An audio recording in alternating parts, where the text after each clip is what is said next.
This is the Commodore News Update. Welcome to this Commodore News Update for Tuesday, March 27th. I'm Tyler Gustafson.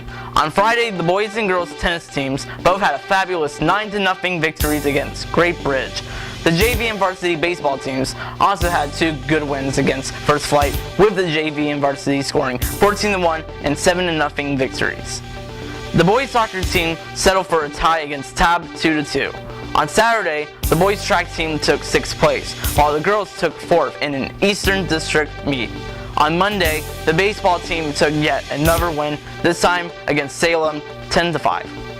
The girls tennis team beat Indian River with an impressive 9-0. Great job to all of our outstanding Commodore athletes. Now here's what's on tap for sports today and tomorrow. Today, the JV baseball team takes on the Ambassadors of Norfolk Christian here at Maury. Game time is 4:30. Wednesday is a busy sports day as the varsity baseball team battles the Ambassadors at 4 p.m. at Lakewood Park. The boys and girls soccer teams will be in action at Norcom. The girls game starts at 4 p.m. and the boys play at 6.